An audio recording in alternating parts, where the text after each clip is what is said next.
Welcome back to the DTF Film Sessions. I'm Max Dean. You can find me on Twitter at @TheMaxDean, and I'm here with Nick Merriam, our Director of Draft Content and Scouting. You can find him at Nick with Sports on Twitter.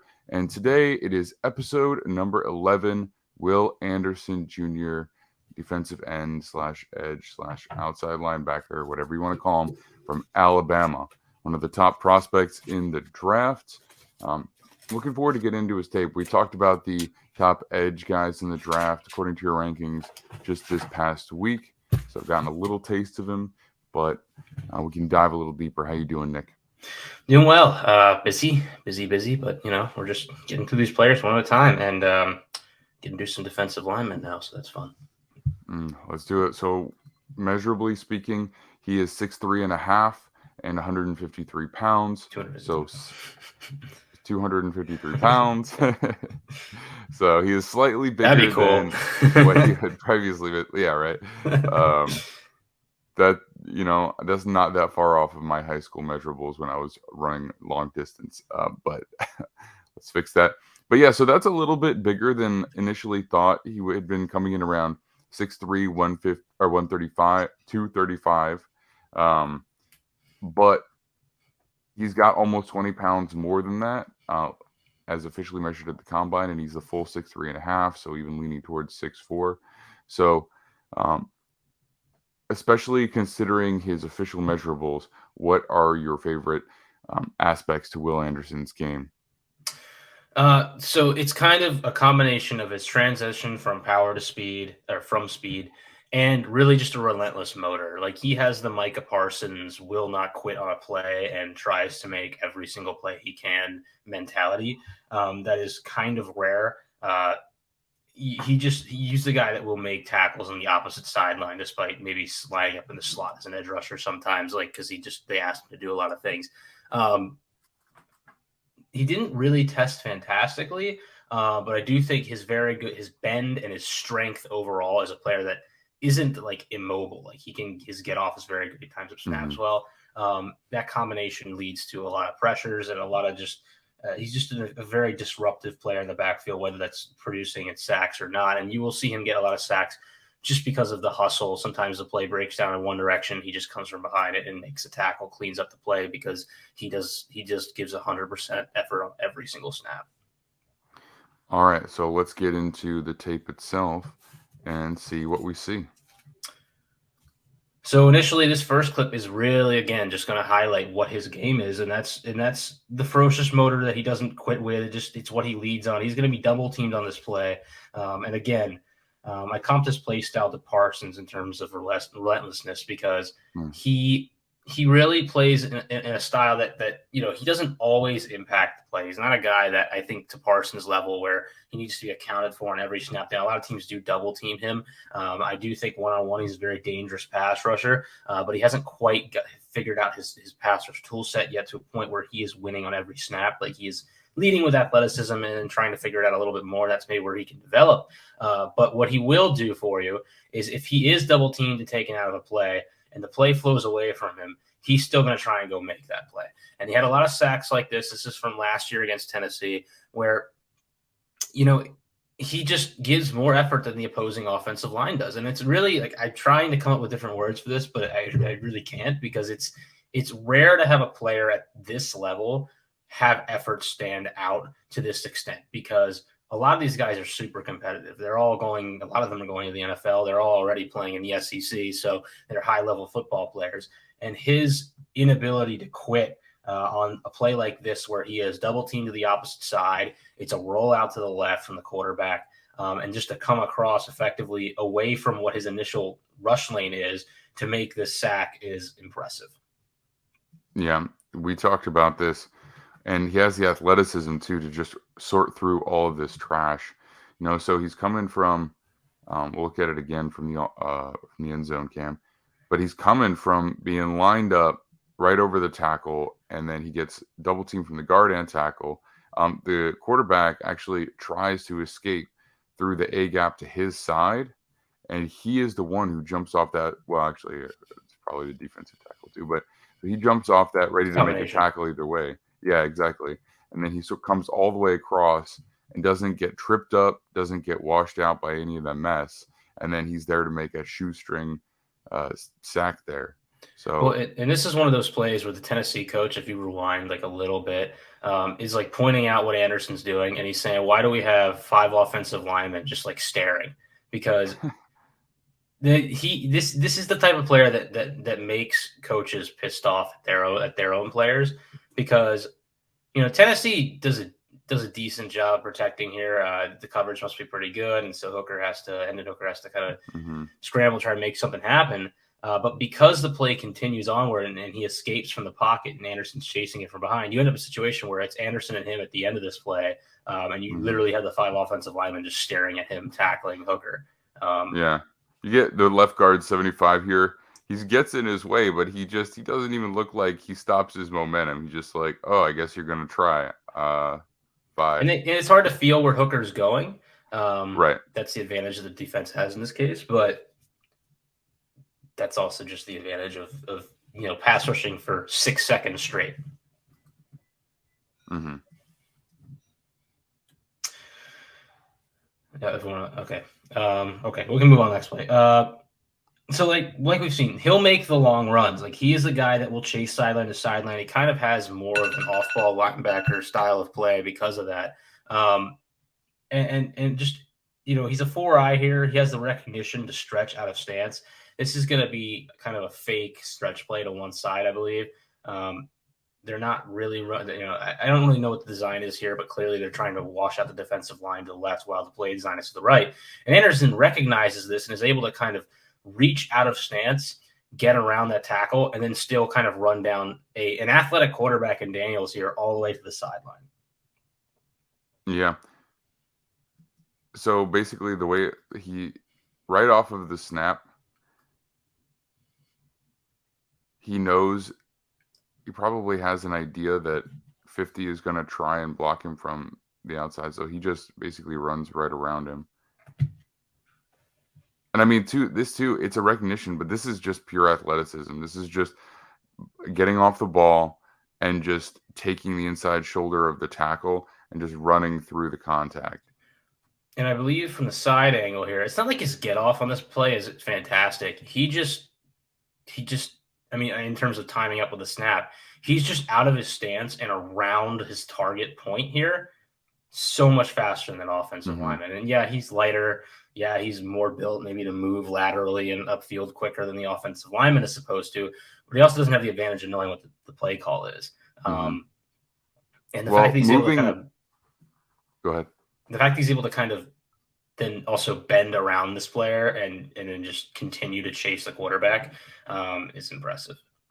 Yeah, well, I mean, the actual get off won't look crazy good because he's not moving forward, right? Like, a lot of your momentum, like a lot of your ability to spring off of the line is because you're coiled and you move forward. But when you jump laterally, because that's going to be your most effective path to the quarterback, then it's not going to look as fast, but it still is a good get off. All right. Third play here. So a little bit of a change-up. He's going to convert a pressure here. This is a cross-facing rush that he sets up with his quickness. It doesn't end up being a sack, but it does end up being kind of a scramble for a yard here because there's no one open downfield. He does kind of lose his contain here a little bit, but that's fine considering the schematically. Like, he's not really supposed to have contain here, I don't think. I think he's kind of relying a little bit more of his outside linebackers to do the trick here because they run more of a natural odd front defense in Alabama. But again, this is just his feet setting up kind of the swipe move here to cut back inside across that tackle. He has the lateral quickness. He has the speed rush ability with the bend to kind of scare that tackle. And his hands maybe could be a little bit better here, but his feet and kind of pad level alone makes this move work. Yeah. Yep. So he sets him up outside, takes him inside. His hands aren't very high. But that is the thing that is good about it, is although I don't think he makes fantastic contact, I don't know that he has to make contact much here because he's kind of already beaten the tackle before the tackle's hands are even up in the air. So the fact that his hands are low is probably just because he doesn't really need to have them up as high as Potter. He doesn't need to hit actual hands here at all. He just hasn't. Well, he does hit hands, but he waits for the tackle to show right? Like right here. So when the tackle's hands go up, then he strikes. The only thing is that in the NFL, that like if you wait that long, you might get some really long tackle arms on you. So you just got to be aware of who you're playing and what you can get away with. So you're not going to take one rep and count it as a negative, but it is something that he's just going to have to make sure he does. But again, ability to just run through upper body contact like it's not even there. Play 4, we're going to ask about what happens when he's isolated here.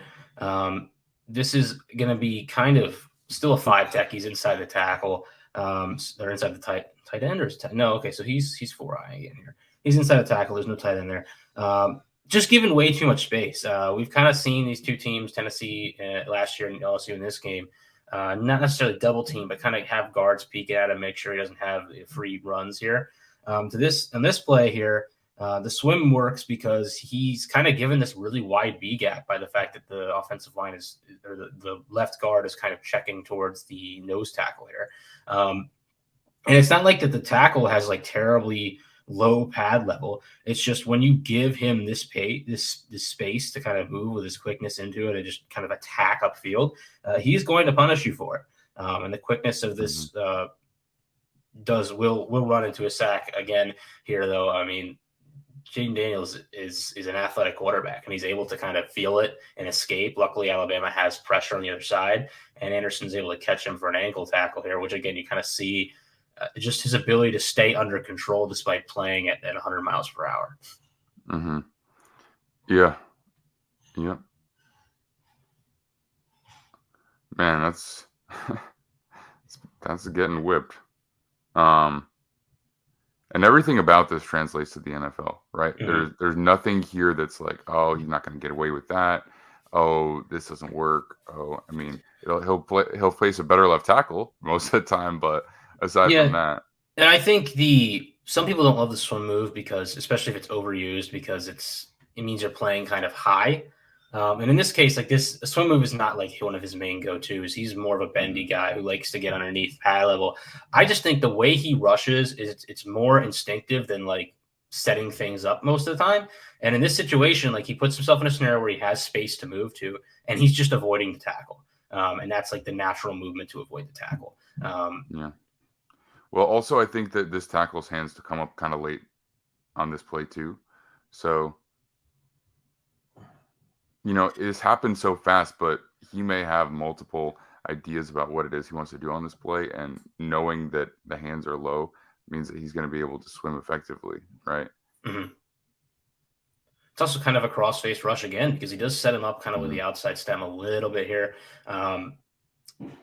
But it's the quickness of kind of the 1-2 with the feet, and then immediately, no wasted motion, hands up over the tackle, kind of stepping with that foot, and you got to aim with that inside or that outside leg. Like he's aiming to step on the outside of the toes of that tackle, or the inside of the toes of that tackle, so that if he does get kind of caught underneath his shoulder pad, he's going to be able to land in a place where he still has leverage and can keep running towards the quarterback. All right, one more time, and then. So just look at the outside leg where it lands, like right on his toe. Yeah. Yep. All right. Let's slow it down so that you can really see. If he gets held up here, he's in a spot where his momentum is at the very least probably going to convert to a pressure. But you will see a lot of reps we'll talk about later, his favorite pass rush move, that kind of take advantage of the fact that his downhill momentum can continue even if he loses contact. Yeah. I mean, excellent balance as well. I mean, you can see that on every single one of these plays.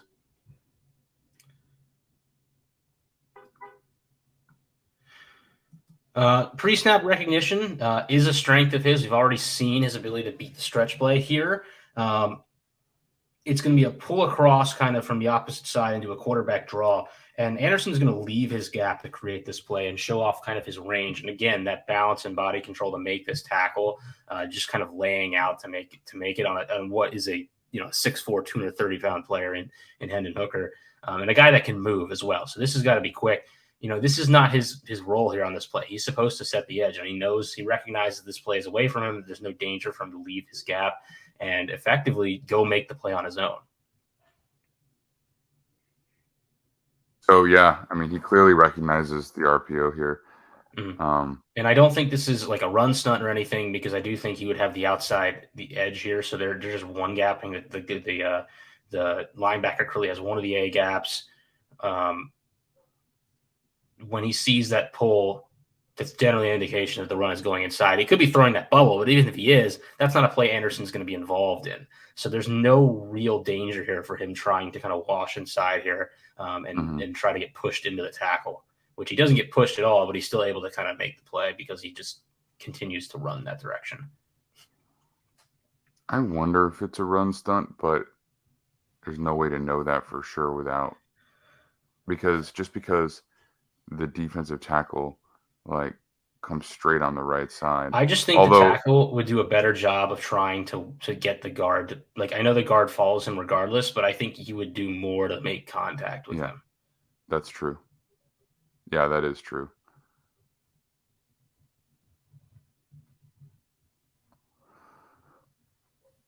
All right, I guess we'll watch it from the end zone cam once, and then. Yeah, let's see if I know something again from the end zone cam.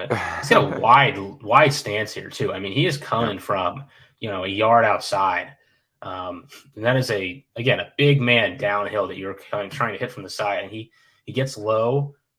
I don't love leaving the feet to make a tackle here, but he's able to kind of just wrap and roll, which is another technique that does work pretty well. Let me see here.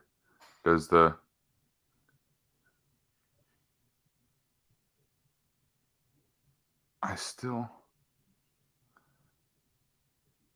don't know for sure because he may be wanting to set the edge, which is why he's getting through the guard a little bit faster.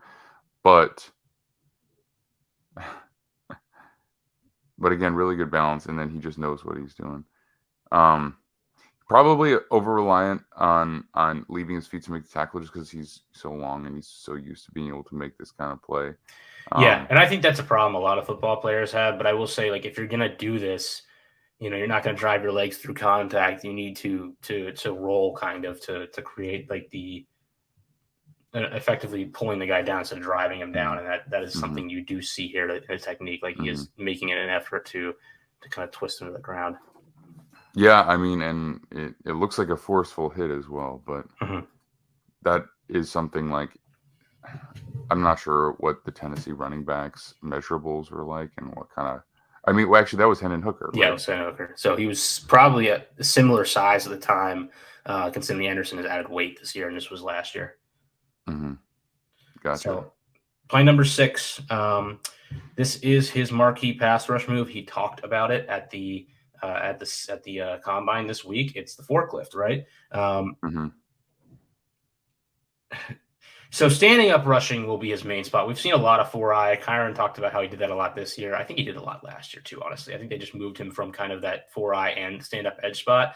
And this is kind of similar, building off of what we talked about in the previous play, where he can set himself up to just balance through. He's going to rip and effectively just fall into the quarterback because he's able to have the initial pad level here, get into a spot where the tackle's weight is on him. But as long as he's kind of able to keep his balance leaning forwards, keep his hands free, he can, under control, kind of direct his momentum with the tackle's help into the quarterback. Now, the only danger of this at the NFL level is this ball is out earlier. You might get called for roughing the passer a lot because you're kind of sending yourself to the quarter. You're going to hit the quarterback regardless as long as he doesn't move off the spot.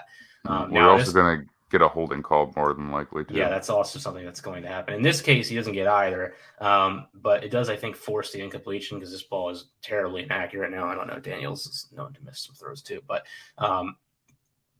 well, it looks like he gets a hand on the arm on the release, actually. Yes, you're actually correct. So that might be part of it, but he does get a hit here, and this is something that I think they're going to try and get him to lean on a little bit at the NFL because it is tough at that speed against a tackle he's not the tallest guy in the world, 6'3", he has a decent length, but I think the height, the natural leverage for an edge, like he's a shorter edge, to be honest, will help him when this is his go-to, and his ability to speed and bend. Like, people compare him to Von Miller. I don't know if that's exactly the most similar comparison, because I don't think he's like the most technical. He's not as bendy. Yeah, he's not as bendy either. He's not the most technical, like speed to bend around the corner type. He likes to take a straight angle at the quarterback and literally just daredevil his way in that he is like fully head forward, like just he's 45 degrees to the ground, just taking a straight line at the quarterback. But it's his ability to kind of find ways to stay under control while doing that. And the forklift move is one of these ways, because you kind of can use the tackle's weight as leverage into the ground that keeps you going. That works for him. It also works really well for him because he has clearly really good ankle flexion and phenomenal core strength. So when he hits that angle, like, there is still bend in his body. It's just not really at the hips.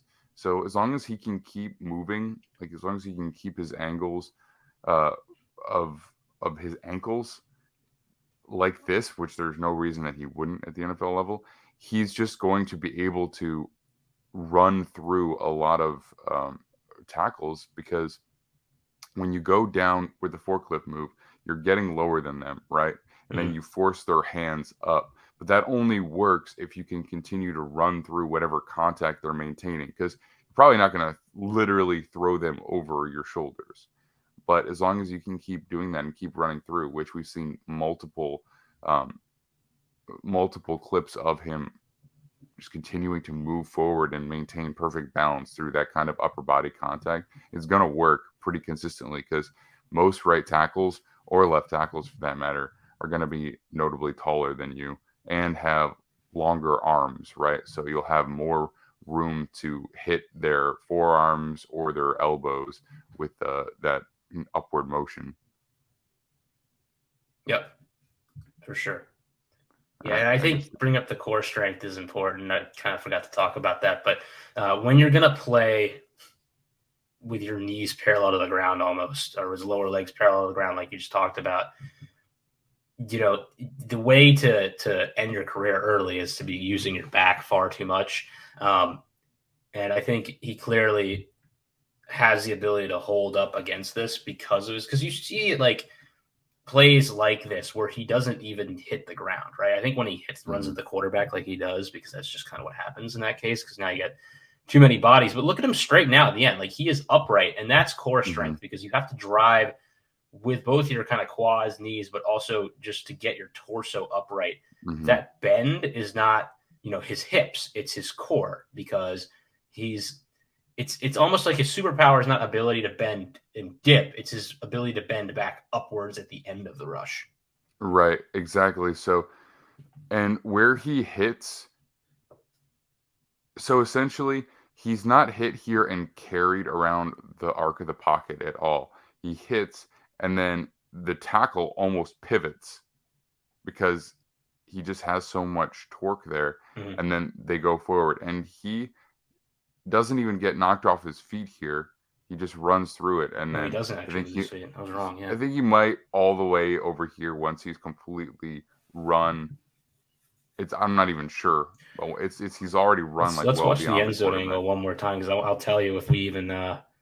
Obviously the highlight from a full footage, but if I'll be honest with you, like, if you can't tell if he falls to the ground on film, that would never be charted as hitting the ground either. So, in this case, he probably wouldn't even say he did. So, because we just can't tell. But and it's a negligible fall, even if it was, because it's after the play. Yeah, he's slowing down at that point.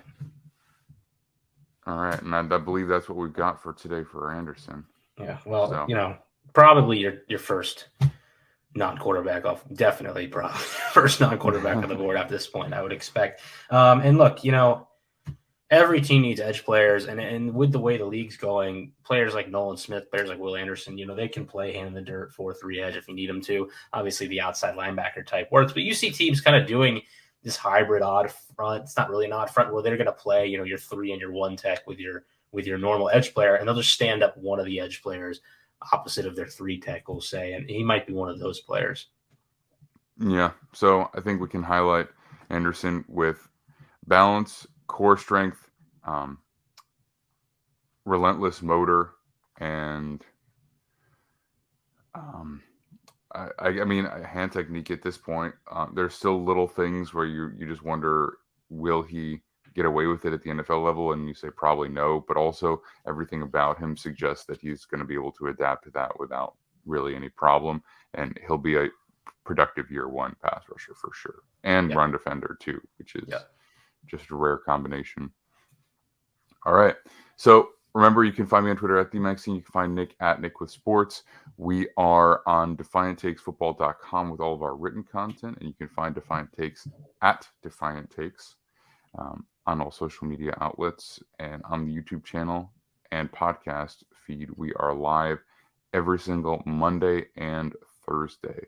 Follow along for more prospect breakdowns, and you can throw in the comments who you'd like to see next. As of right now, we're going to do Brian Brissy. But if there's a particular defensive lineman that you just can't wait to see a breakdown of, let us know, and we'll put him in the queue up next. All right. Thanks so much, guys, and we'll talk to you soon.